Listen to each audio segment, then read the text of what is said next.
going to try and make it as fun as we possibly can this time of the conference, because I don't know about you, but there's been so many new ideas, so many fast thinking, that it's been a little bit crazy. And we just wanted to have this session as a little moment to stop, reflect, and get real, basically. Because when we're going to go back to work tomorrow or Monday, we're going to have to say, okay, well, what does this mean in our organisation when we haven't got Simon Brown's budget, or we haven't got Josh Burson's technical wizardry to make the future happen?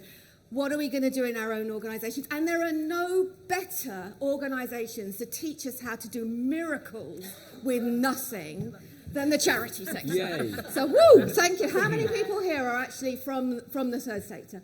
Welcome, welcome, welcome. You should all be up here. And that's why we have said that this session, my name is Laura Overton, if you don't know me. It's great to see you. We've got Andy Lancaster. Does anyone know of Andy? Has anyone heard of him? That's a leading question. Anyway, he's superhero in this world of work. Has written 2 amazing books. We're going to see how many times we can actually promote them in the next session. So Andy's going to be here twice. Okay, there's twice time. Anyway, we've got Russell, who's from Asta Group, and I met him online because he was doing some super cool things.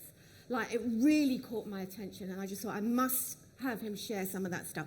Got Shanice from Prostate Cancer, who's been doing incredible things with pretty much 0 resources her whole career. And we've got Jodie from Bernardo's as well. So we're going to share some stories, but more importantly, we've got you. So we're going to have a lot of interaction here today. We're going to have a lot of conversation. So it's not going to be heavy duty. Oh my God, I've got so many things going on. It's just going to be us stopping, reflecting about our own organisation, checking in with incredible people. And we have got a gift pack for you at the end. We've got a Padlet of all the free resources that we found useful.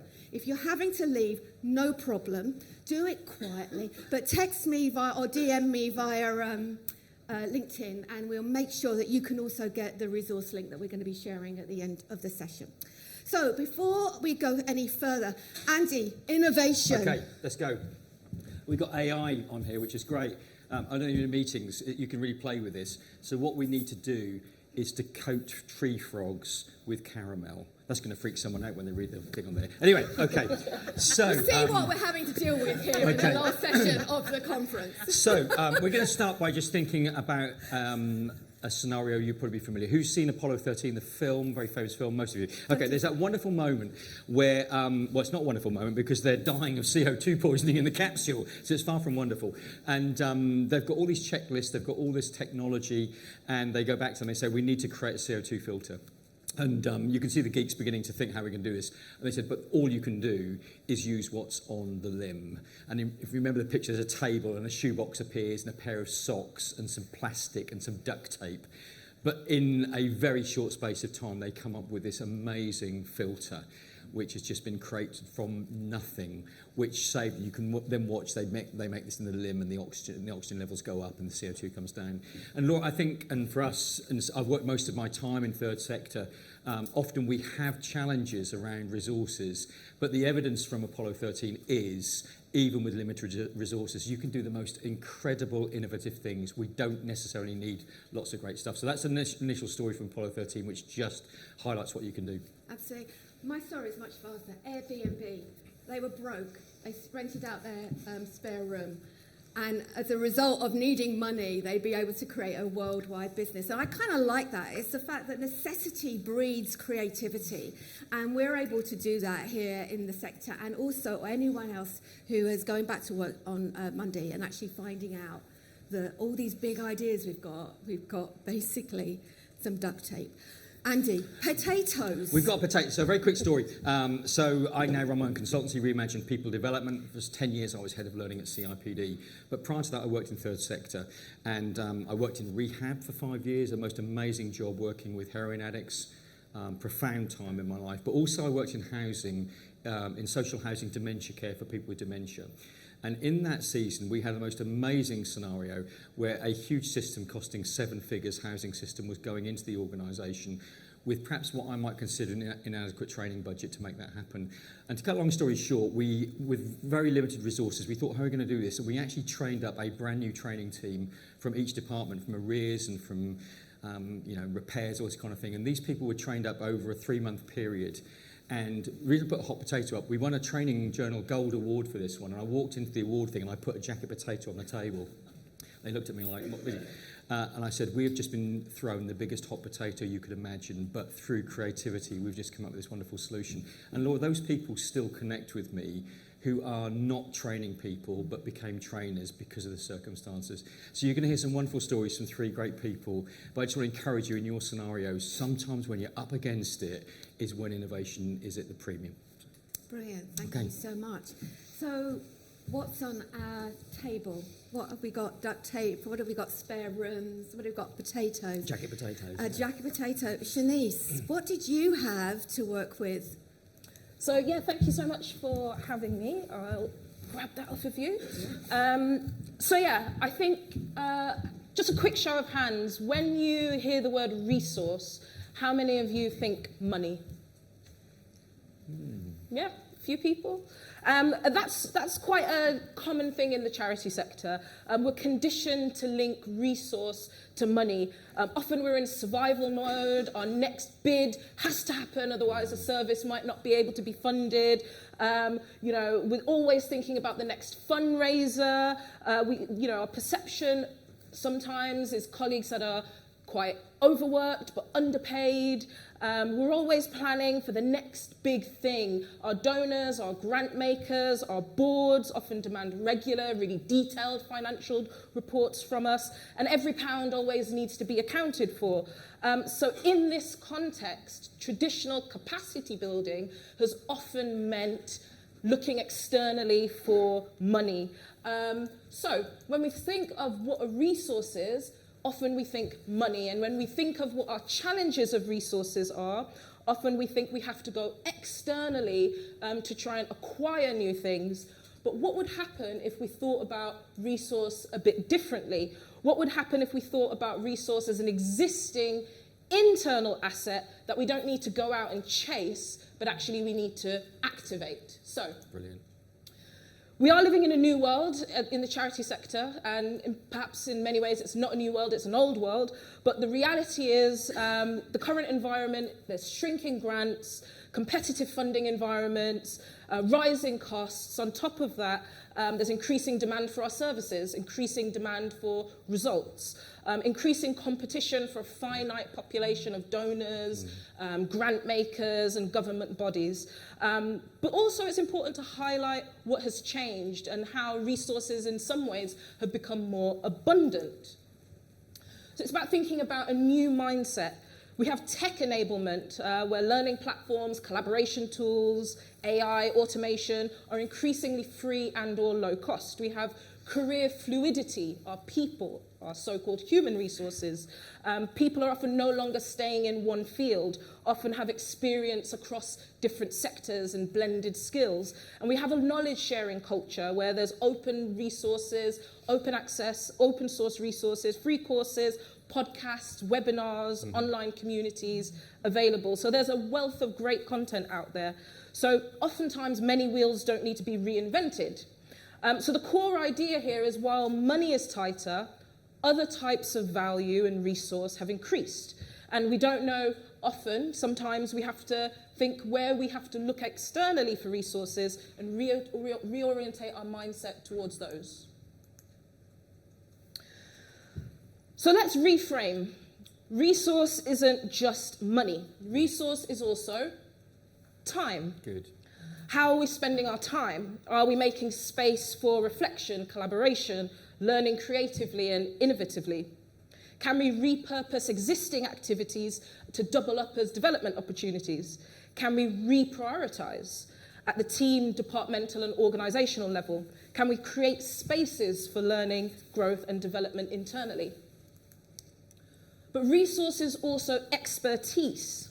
What knowledge already exists within our teams and organizations and departments?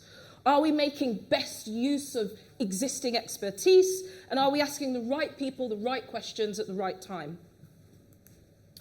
Resource is also community and networks. Are we tapping into partnerships? Are we tapping into our volunteers? Are we tapping into sector peers, the people sat next to you?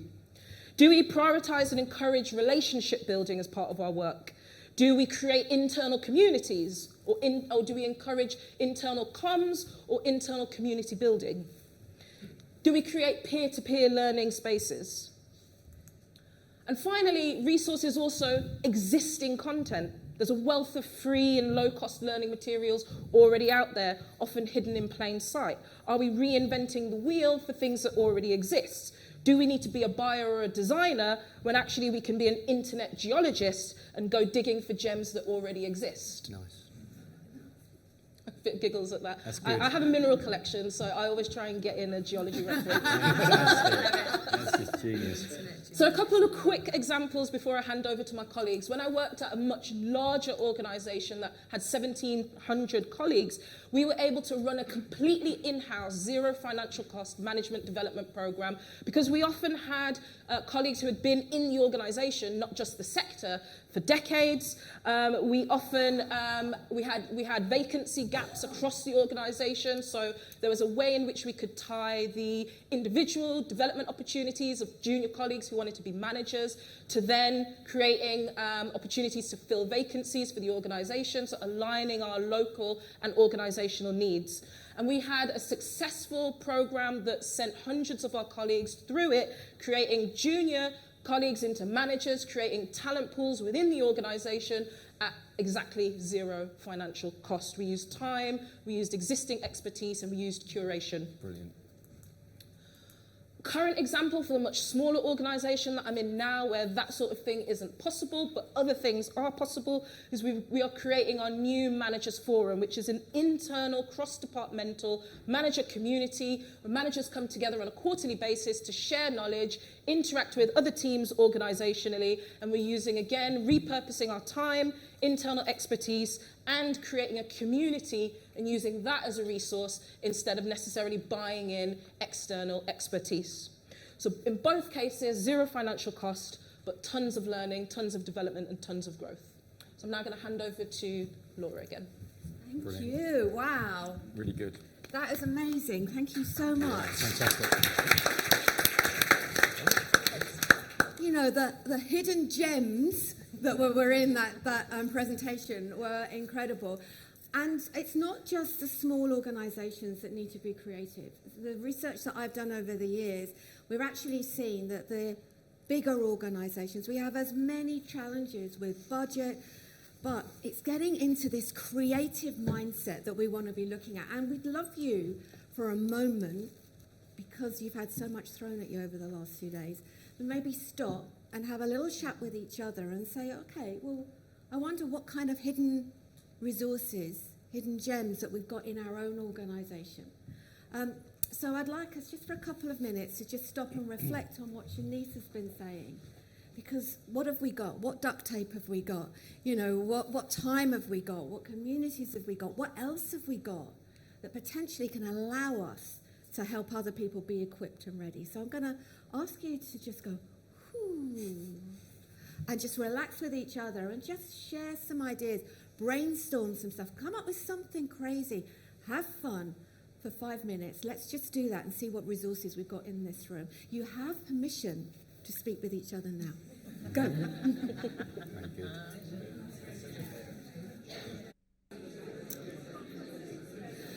Okay.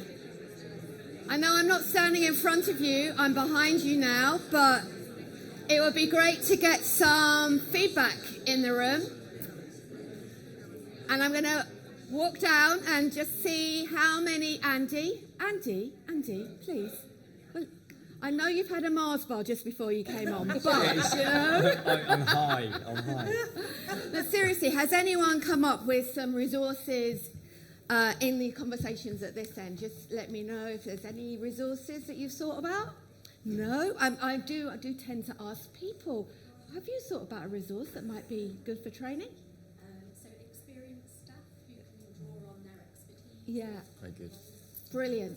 So experienced staff and having something in it for them as well. So that's brilliant.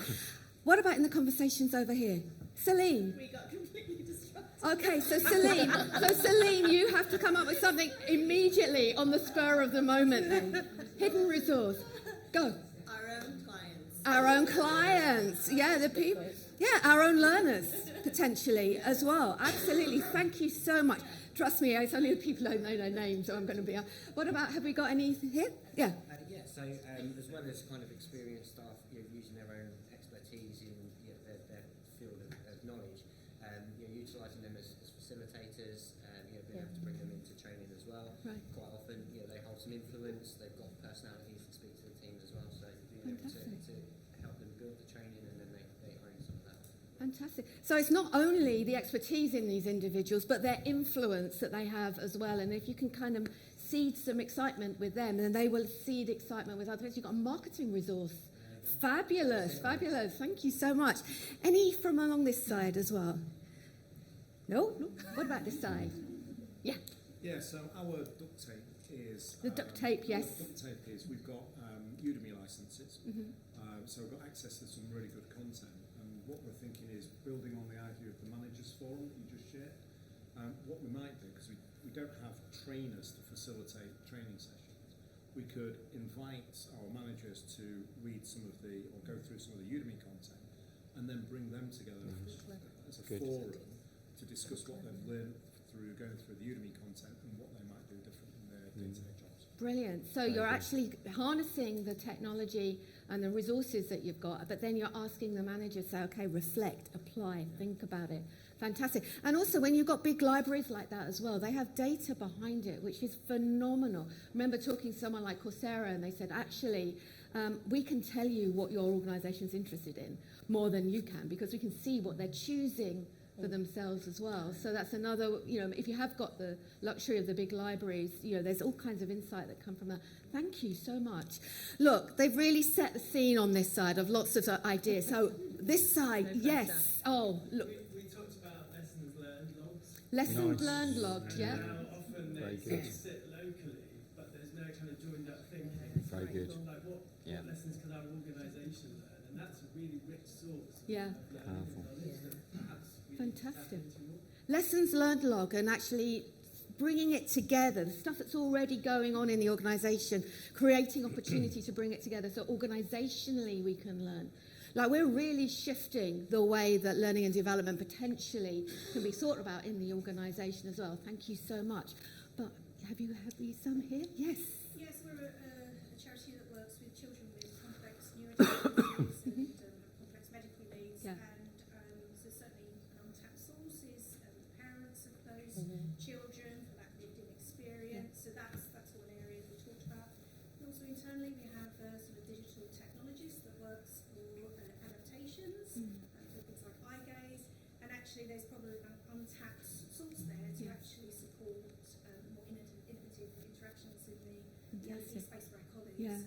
So it's looking around at the tech environment that you've got and say, actually, in what way can this be used to support the way that people learn and grow and develop their own skills as well. Thank you so much for that. Appreciate that. Any more from this side that we haven't had already? You are, it's not time for questions. Please do. No, my question is, I think it's great to use resources and to use managers, for example, but how do you get them engaged? How do you get them to step away from the important work that they're doing at a nonprofit to train people? Because that's time that they're not spending on value. Yeah, that's a fantastic question. So, guys, I want you to hold that one because we've got a couple of more stories and then we'll come back to that if we haven't got the right answers for you. But it's basically how do we get people to engage with the process of learning? I guess the first thing is you don't call it learning. So, not just saying that, but let's revisit that one when we've heard from from Russell.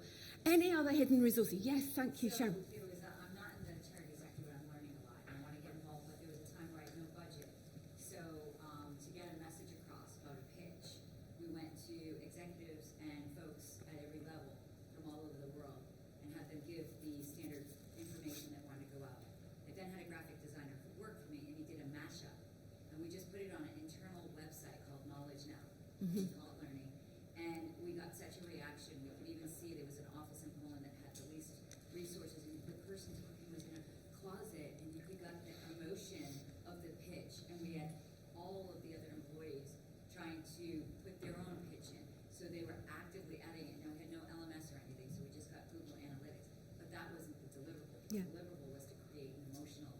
knowledge now resource that got more activity than anything that was on Yeah. at a formal Yeah. learning platform. And I think, Sharon, that's a really interesting example by getting people to share their stories and be able to connect them together.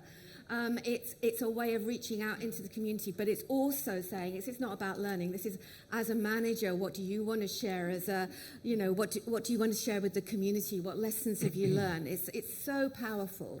That's part one of the answer. But what I want to do now is to say thank you so much for that. I want us to think about the resources we've got and the challenges that we have. And I know we've heard a lot at the conference about how do we build skill in individuals and how do we do that with very limited resources. So I want to invite Russell to come and share some of the things that he's been experimenting with at ASTA. Russell. Thank you very much, Laura.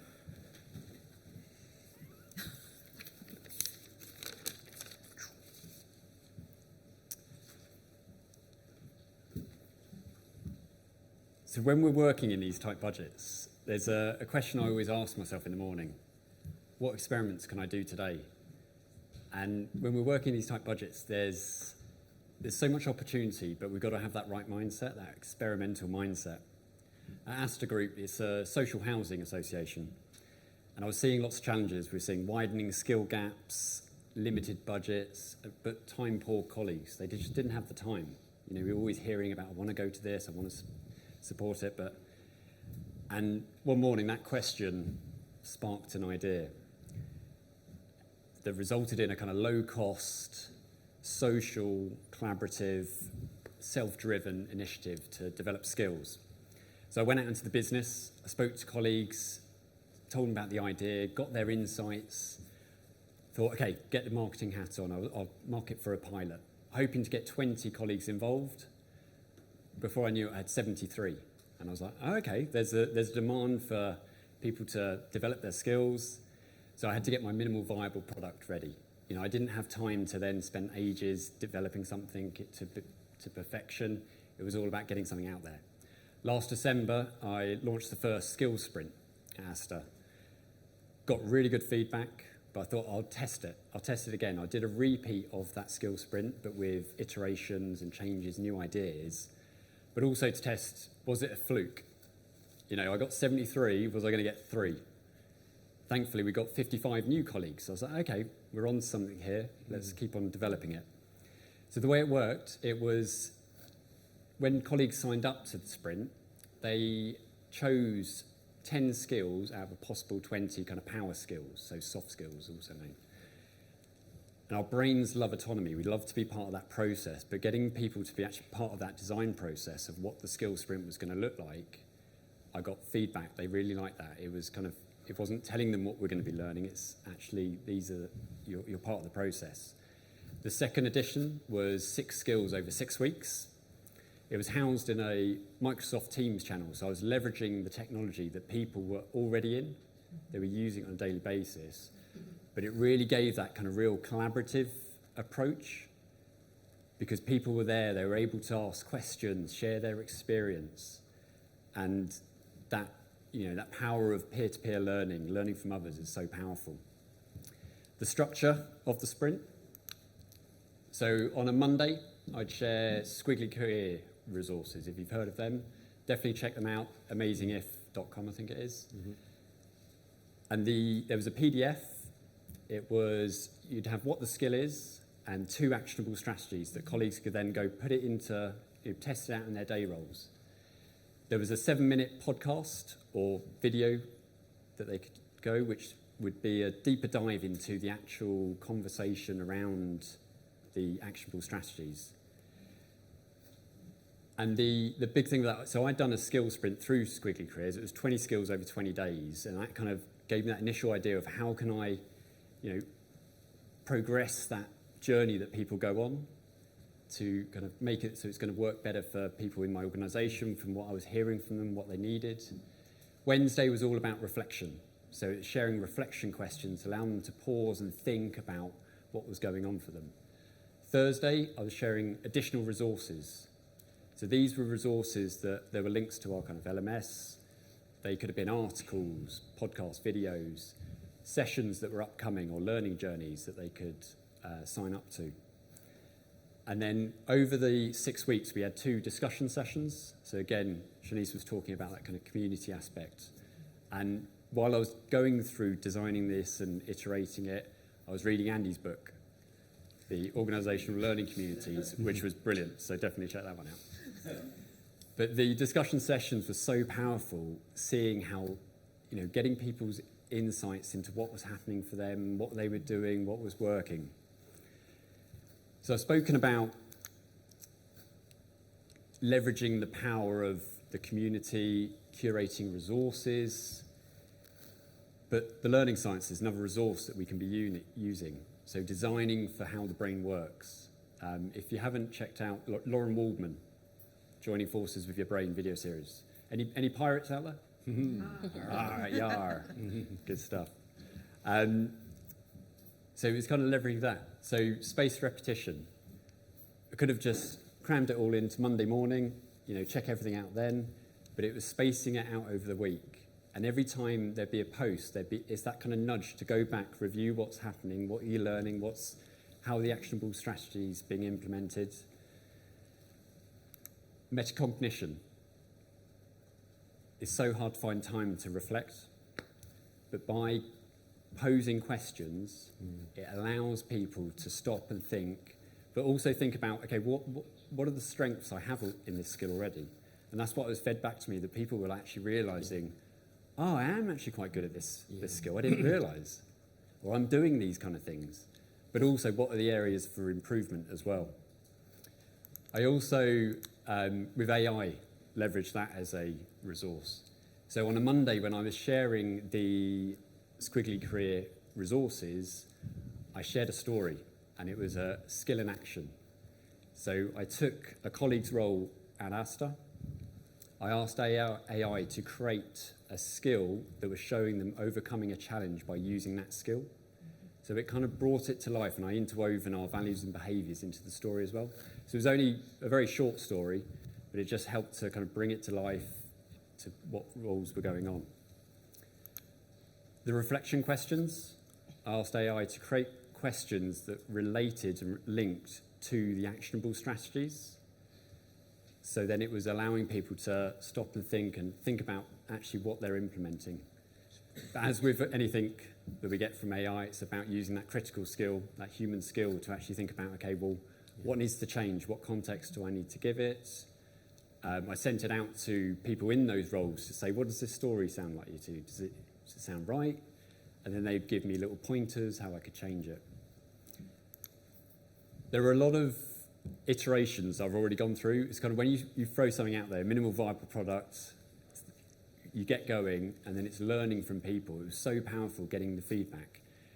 One of the things I found out was that colleagues were automatically, naturally buddying up with people, and they were having little Teams calls for 20 minutes at the end of the week. They were having Teams chats. So I was like, okay, I'll introduce that as something that we can help, we can organise. So on the second sprint, we had a number of colleagues who signed up to it. I think it was 8 in the end, who wanted to be buddied up with someone else from across the business. So it's a good opportunity to network as well. But with all these things, it's, is it having an impact?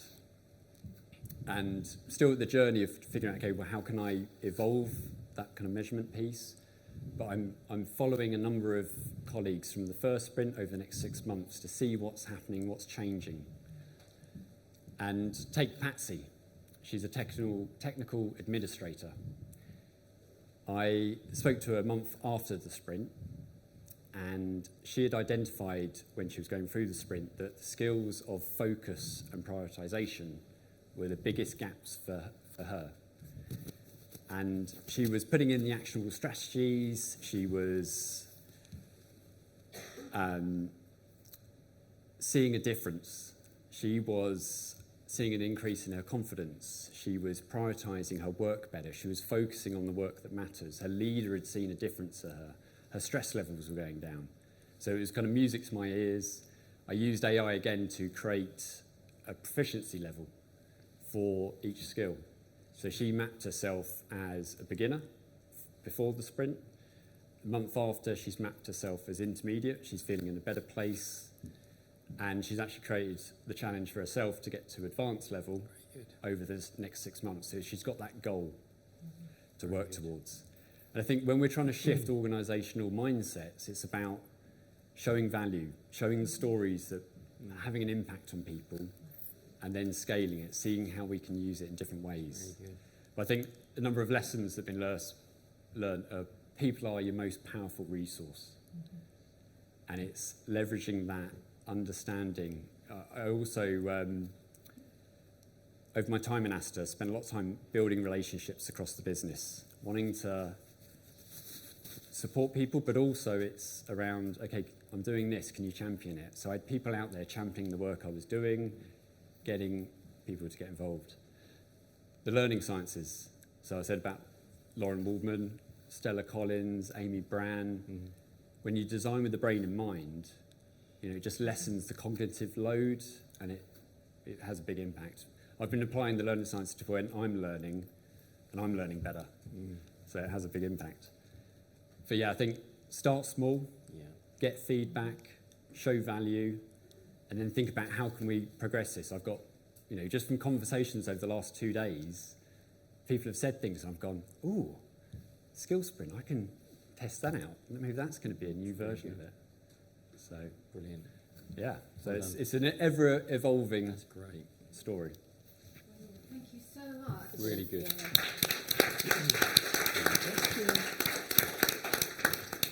There's a shed load of hidden resources in there as well. The stories of people. We always say about how are we going to get data, how are we going to show impact. I think it's Brené Brown, isn't it, that says actually stories are data with soul. The hidden resources of understanding our brain as well and being able to do things in a different way. So it's not just community. Before we move on, because we want to share one more example of how we can do things with less, and hopefully you're getting a few ideas here. I want to ask Andy, we've heard a lot about community right now. We've heard a lot about how do we engage people who don't want to engage with learning. Have you got, given the fact that you've written a book on communities as well as a book on learning and performance, share us some of your wisdom. Right, okay, wowza. To the point you made around busyness and time, those sorts of issues, there is no doubt the research shows that altruism is a powerful success factor. And each of us would know that when someone shows generosity or commitment to us, it's infectious generally, and it's reciprocal. And I think in many organisations, and having worked in charities, certainly I don't know whether you guys are, in charities often the challenge is there is so much to do and not enough time to do it and the resources tight. But there is a danger that we become siloed even within a charity organisation on the marketing side. I'm on a board of a charity, so I understand from a board level on this one. But I think there's the psychology around community shows that generosity is a massive factor. So I think where I'd start on those ones is when we all do well, I do well. And I would work with pockets, and what I've done often is to find where there's some natural affinity for this one. So without saying too much, in housing, I had one director who was passionate about people development. He was actually the finance director, which I shouldn't sound surprised, but he was the finance director. So we partnered with him, and to Russell's point, we did small trials, and it became infectious. We began to share those things out. So I think I understand where you're coming from, but I think it is an altruistic tendency, and I think in charities we're often quite good at that. So that's one place I would definitely look at that. I think in terms of communities as well, where they really work, and this has come out from both of what you've said, it's when there's a really powerful cause, which, and in the model I've found from the research, cause, or as Wenger says, domain, is at the centre of this. So it's sometimes hard to get commitment if it isn't sticky enough and isn't important enough. So I think really look for the centre of my model is a causal thing, and generally people will gather. That's why Mumsnet works. There's a great advert for 3 mobile network. Now, I'm not linked to them anyway, I'm not promoting them, but there's a woman who walks in the middle of the night into a kitchen, and there's a bunch of other women standing in the kitchen. She says, I don't want to do without you, because obviously her child isn't sleeping. It's a powerful thing that where there's that real cause, that's where we're generous and we commit. So there's a couple of ideas there, I think, around it. My hearing aids keep talking to me at the minute as well. If you're hearing, I've got a Siri going off as well. So there's things like, but if you want to connect, and it'll be the same for all of us, I'm sure. If you want to connect on LinkedIn, we've got lots of good ideas. So I'm very happy to talk that through. But I'd start altruism and cause and really focus on that and find a senior who gets it. And that's a really good starting point. I think it's also about tapping into passion as well. And how many people went to Stefan's talk on curiosity? Did anyone? Yeah? He's super interesting, and because he said we tend to be curious about the things that we're passionate about and being able to connect with people's passions as well. And it might not be learning, but it might be something around, something to do with the organisation or whatever that actually brings people together because you're drawn in for your curiosity as well. So maybe curiosity is a resource that we need to be tapping into as well, other people's curiosity, not to learn and do our programs, but what are they curious about? What is it that they want to be drawn in? But we're often constrained. Has anyone here constrained by the organisation they're in actually feel a little bit, yeah, exactly. Jodie, you potentially could have been constrained coming into a new job, couldn't you? How did you handle it? Thank you. Lovely link. Thank you, Laura. Hi, everyone. Thanks so much for coming and joining us this afternoon. So I joined Bernards about 18 months ago, and like you, I'm sure, we have boards and execs and papers and working groups, and I can see people nodding, and lots of ways of how we do stuff. And sometimes that hinders us rather than helps us, especially when we know we need to make a change. And when I joined Bernardo's, it became quite apparent fairly early that actually we needed to make a change, because for all the will in the world, stuff wasn't working as we wanted it to work. Mm-hmm. So finding the freedom within the framework has been, I always have a smile when I say it, because that's part of what I feel my role as a leader is. Understanding first of all how these frameworks work, and quite often being frustrated by them, but then working through that frustration and getting to the other side and getting those frameworks to work in our favour. And I think it's fair to say that where we are now compared with where we were 18 months ago, those frameworks are starting to work in our favour a little bit. And that's what I want to talk to you about this afternoon. So I joined, and no small feat. We needed a new learning strategy. So we needed a brand new approach to learning. And I'll use those two words interchangeably. I'll talk about it as an approach, that's the internal language that we use. But when I talk about approach, I mean learning strategy. So what is it? What is L&D? What does that look like at Bernardo's? How are we going to do it? And we needed to do it quite quickly as well. So within 9 months of me joining, we'd launched. So we launched our new learning strategy last July. So, and one of the reasons why we were able to do that was because we spent the first 6 months of my time there talking and listening and asking questions and looking at data and having some really great conversations. Mm-hmm. Within a few of the sessions yesterday, in the keynote, in the curiosity session, there was a lot about asking good questions. Mm-hmm. And that definitely served us well, because by asking those questions and talking to people across the organisation, we were able to start understanding what was working with L&D, but more importantly, what wasn't working. And there were the things that we really focused in on and the stuff that we needed to fix. And quite interestingly, and I've written it down actually, and every time I read it I'm like, oh, so our people were tired of a disjointed approach. It didn't work, they didn't know what to expect, they didn't know how to find stuff, they didn't know what to do. They didn't really understand what their expectations were in the role. When should I be doing this, Jodie? How should I be doing it? What does it look like? What does it look like for me? We have people working within our children's services directly with young people and children every single day. We have colleagues and volunteers in our retail stores, across fundraising and marketing. So it's real different in areas. And quite often there was just confusion. We don't understand it. What's in this for me? And there were, and dare I say still are, some very, very traditional approaches to what L&D is. So think courses and programmes, and if I've not been on one of those and I haven't learnt something. Through all of that, Oh, and probably the best one, I shouldn't miss one, but no one was actually able to articulate to us what L&D actually was at Bernardo's. And I'm going to smile here at Mitzi and Lorraine over there from my team, but go, not even our team could. You know, if someone said to us, tell us what L&D is in a sentence, you'd probably get different sentences from different people in the team. And that's not right, is it? That's not what we want. And it felt really hard hitting at the time, you know, so we knew that we had to do something really, really different. And the vision, straight off, you know, was basically, let's flip all that. Everything that we've heard, everything that we've learned, we need to flip that over. Easy, yeah? But so where we started was that listening piece, that really understanding what our colleagues needed, what our volunteers needed, and then moving forward from that. I'm not here to talk you through the strategy, not here to talk about what all of that looks like, but two things that came out of that, which is what our foundation is as we move forward, is as a team, we want to make sure that our colleagues and our volunteers are safe, capable, and deliver excellence. That's what we're here to do in L&D. So we had a lot of talk yesterday. David was talking about, you know, making sure people have got the right skills to do their job, and that's the language that we use in Bernardo's. You know, safe, capable, and can deliver excellence, whatever role they're in, whatever part of the charity.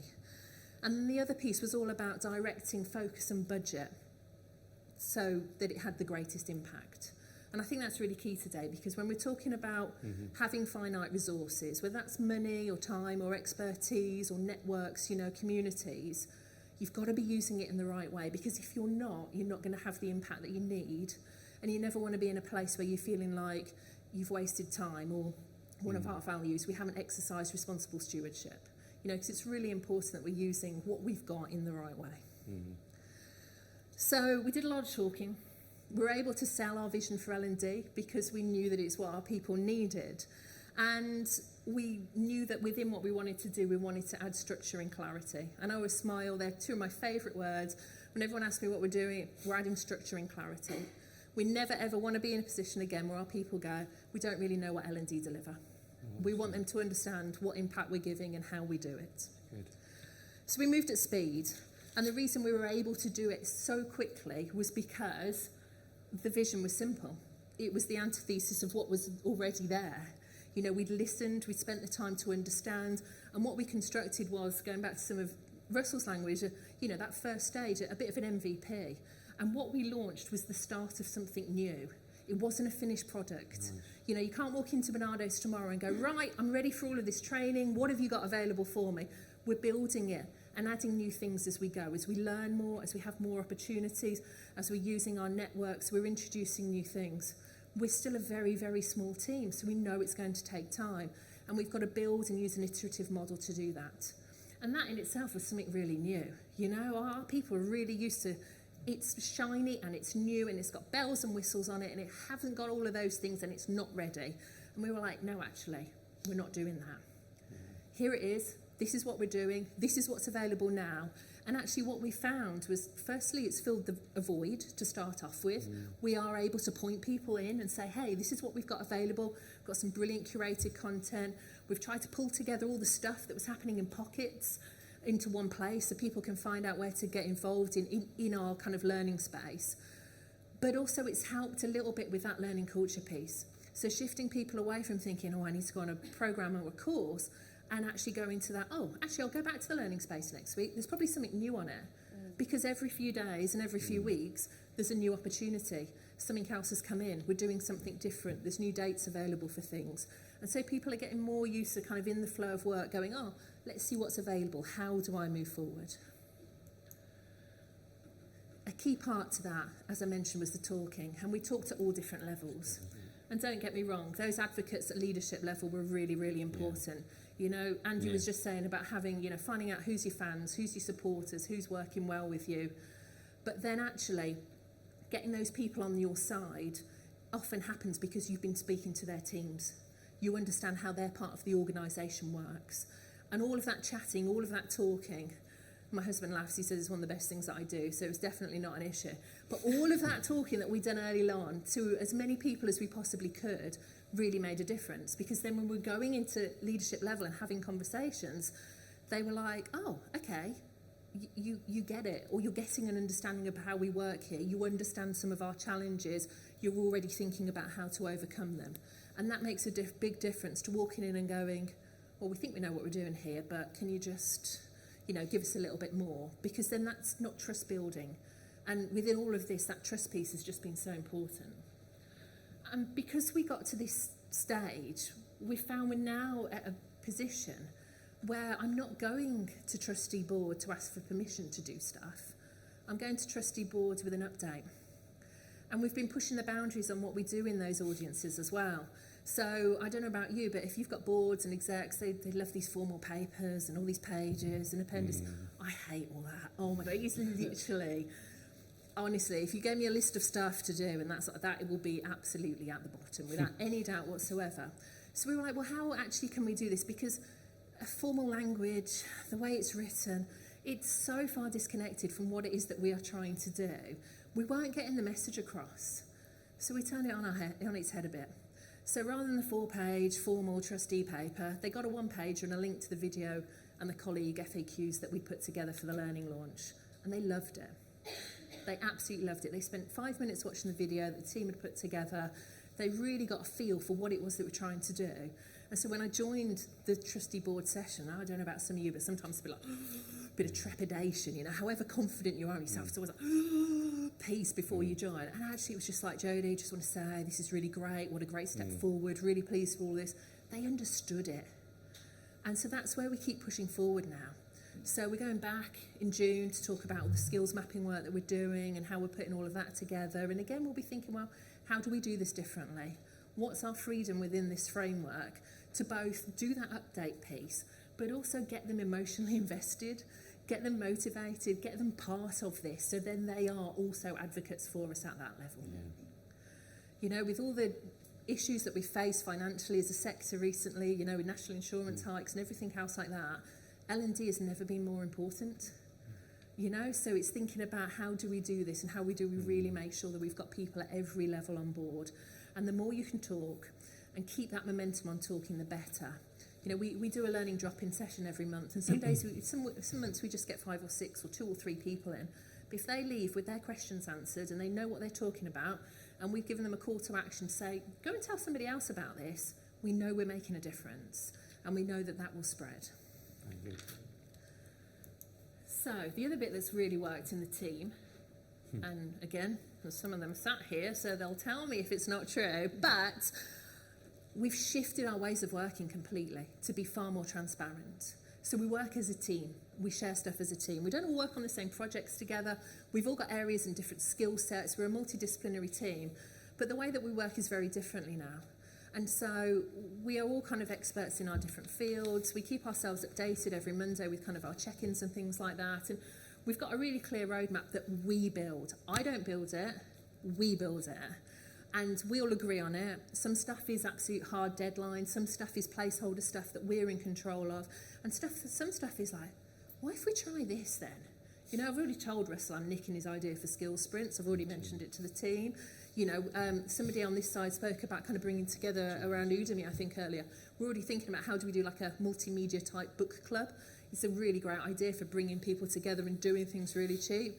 I'm not entirely sure. I'm not sure whether that's the sexiest name for it, but we'll think of a name for it. But it's some type of book club and just bringing people together. But I think it's then, we've all owned this. We all know what we're doing. We all own it. This is how we push it forward. And we share our roadmap. There's no better way to counteract that I don't know what L&D are delivering by telling them. So that roadmap, it's a 1-pager, it's a PowerPoint slide, it's just for a quarter, but everyone can see it. We don't work in secret here. We work out loud. So we'll tell you what we're working on. We'll tell you why we can't get your stuff on our backlog. And if you're telling us that that thing is more important than this thing, okay, we'll start a conversation about it. The other thing that I think is really important is the work that we spend in the team. So anyone on my team can say no to anybody. And we get that. I'm sure you have it in your organisations as well. As soon as people find a name of somebody, oh, they helped me this one time, I'm going to go and speak to them. So whether there's a process or a thing that they have to follow, they'll always go back to that one person. I see the smiles, yeah? And so quite often in our team, people get in touch with Mitzi or Lorraine or Owen or others because they've worked with them before and they know, oh, yeah, they'll help us. Well, quite often they're like, or can you just, what about this, what about the other? And my team know that if they say no, or not yet, or we're going to put this on the backlog, we can't fit it in right now. If that then person decides, oh, I'll just email Jodie, you know, oh, let's use the hierarchy thing, I'm going to have their back. If they said no, it's a no. You don't need to give me reams of information about why it should be a yes. My team said no, it's a no. Come back to us when, you know, in quarter two when we've got time to put it on, or come back to us when it hits the right level. And I think that's really important of kind of a trust and empowerment piece around how we're working. So everybody knows that we are the experts as a team. You know, we are a team, we work collaboratively. And then finally on this bit, that alignment with organisational objectives, that's the other bit that I think works really well. And that's the bit that should be, you know, that's the bread and butter, isn't it, of course. But we should be able to clearly show how the work that we do helps us deliver to our organisational objectives. And that really helps us with our creativity and innovation. Because actually, from my perspective, there's not a no to anything. You know, we've tried a few different things this year, which is brilliant. And as long as we can show how we are delivering to our wider work with children and young people, then it's a win for us. Let's give it a go. So we've tried some upfront bonds, confident courses for women. We've joined the charity mentoring network. You know, we've done a number of different things that we say, how can this help our people? Does it deliver on what it is we're trying to achieve? Yes, it does. Great. Let's give it a go. And sometimes it's low risk, high reward, and that's fantastic because it makes a big, big difference. So finally from me then, a few kind of lessons learned and things that I'd be really, you know, happy to talk about separately, but I think are really, really important, is that transparency piece is so important. Work out loud, work openly, talk about what it is you're doing, explain about the priorities. Don't be that team that sits kind of hiding your work or working in a silo, because it does you no favours. So share loudly, ask people to get involved. You know, that piece around collaboration, bringing people in, you know, validating work, etc. is so, so important. And even if we think we're doing enough of it, we really aren't. We need to be doing more. So that, you know, and it's not just the shared roadmap piece, it's that early engagement, the conversation, etc., etc. Invest in your team, you know, that trust and autonomy piece, it just gives you so much. Because we'll try stuff, we'll discuss it, we'll think about it. Oh, and there's so much more energy and ideation and thoughts. And, you know, we're going out and we're looking externally as well. You know, one of the things around the networking piece and being together today, it was brilliant to see how many hands came up about charities. Please do add me on LinkedIn because I would love to learn from you. You know, we don't do great stuff working in a silo. We do great stuff when we're learning from each other. And that's just as true in our team as it is in any team and across the sector as a whole. And then finally, without any doubt whatsoever, sometimes it's better to just go for it. Yeah. And ask for forgiveness later if you have to. And I can tell you in the last 18 months, there are lots of things that we've done where I've gone, do you think we should ask somebody if we should? And then I've gone, oh, it's all right, I'm new. We'll just, how would we? Oh, no, let's not. No, let's do it. I've only had to seek forgiveness once. And that was one thing that I knew I'd have to seek forgiveness on. So I'd gone into it knowing full well that we were probably pushing a little bit too far, to be honest. And I only had to do it once. Everything else, people are going, this is brilliant, let's do more of it. This is what we want to see. We want to see more opportunities like this.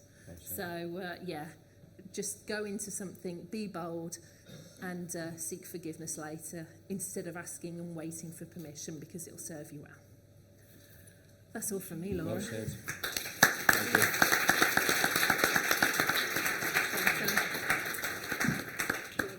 Thank you. Thank you. And now you can understand why I love working with the charity sector so much.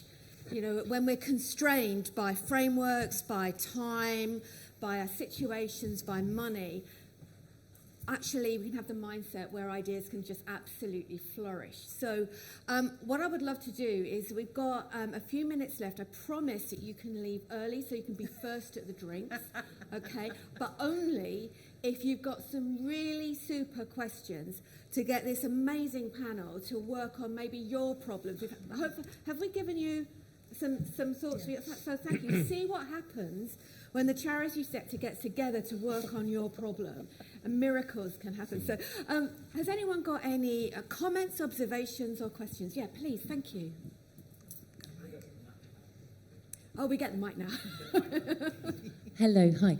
I was just interested, Jodie, you were talking about that mindset shift that was required for learners feeling like if they hadn't attended a course or done a learning program, they hadn't learned anything. How did you, or how are you working to address that? So definitely still a big work in progress. So we have lots of very well educated people working in Barnardo's. You know, they've been through university to very high level, masters, PhD, etc. And CPD is just part of what they do. And so there is always going to be that focus on thinking around that continuous professional development. But then more broadly though, how do we think about development and growth in different ways? So we start talking about it more. It's part of our strategy. So we literally put it on a piece of paper. So, for example, the first page of our leadership approach basically says, what makes a great leader at Barnardo's? It's a question we're asked regularly. There isn't one answer, but what we do know is that great leaders learn, unlearn and relearn skills all of the time. And that then starts that thought process of, okay, so how do I learn, unlearn and relearn regularly? Well, I can't do it by going on a course every week, but I can do it by...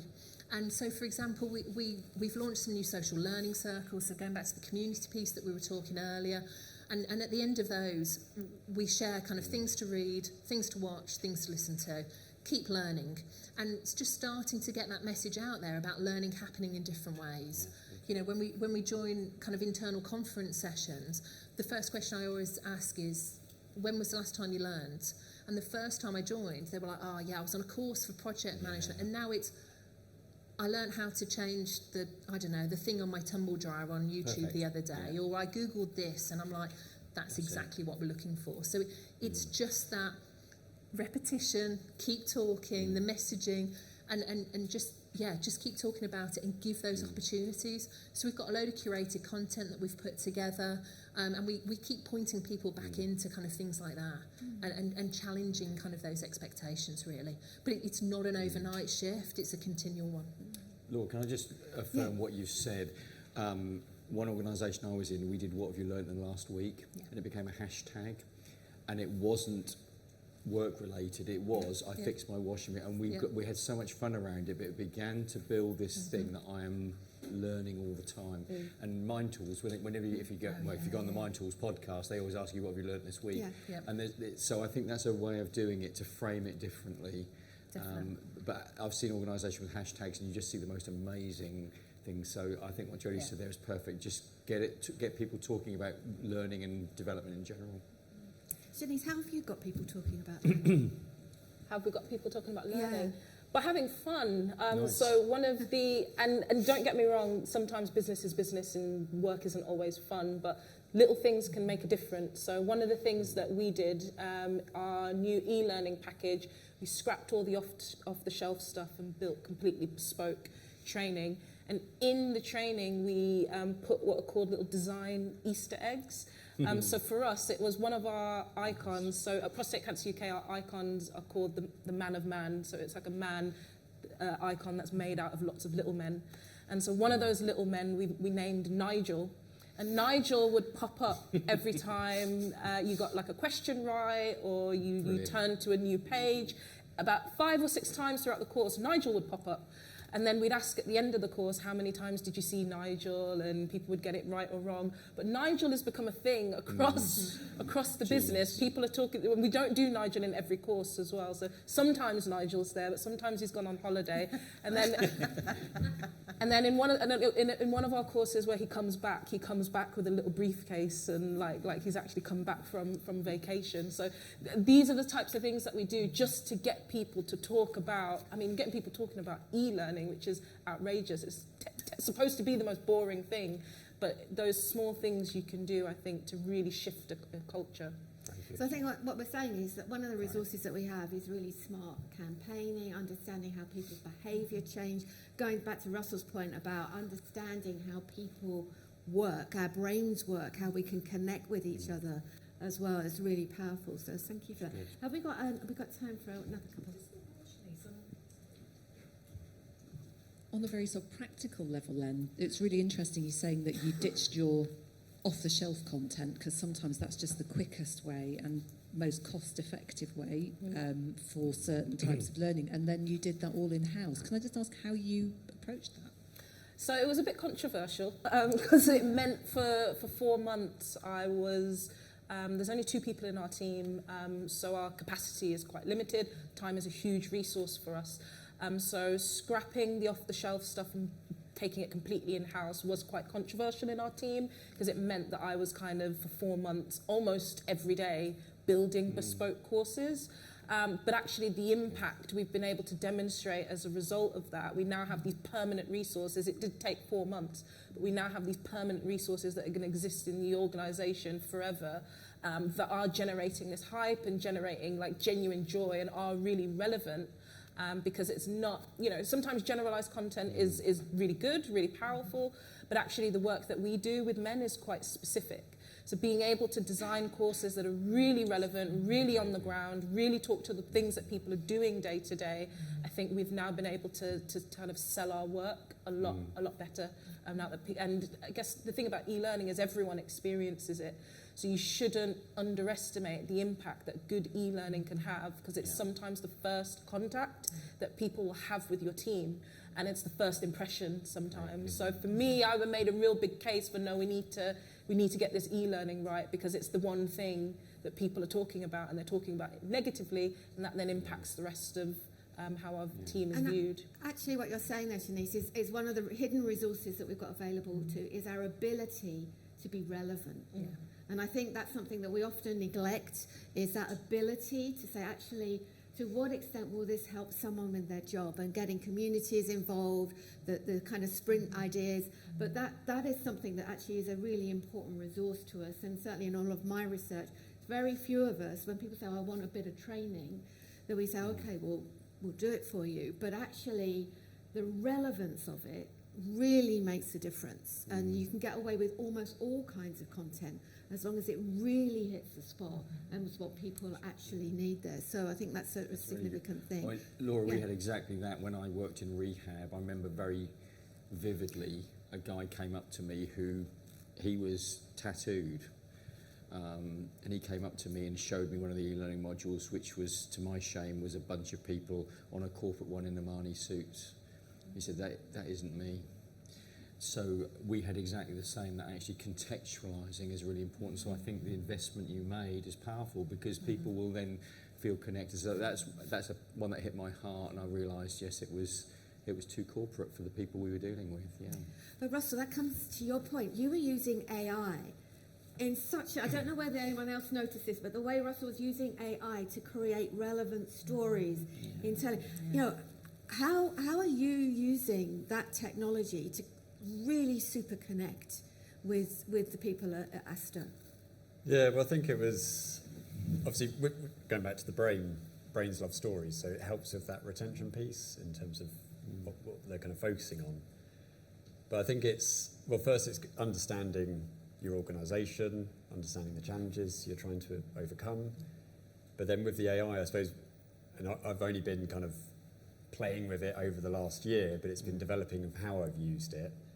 And it's with, like any prompt you put in, the better prompt you put in, the better output you're going to get.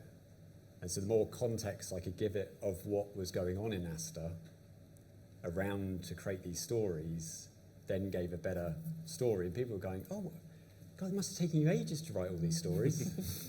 And it was like, no. Got my little friend. So I know we've got a lot of other questions, but one of the things that's also occurred to me is the fact that there's a resource in the overlap.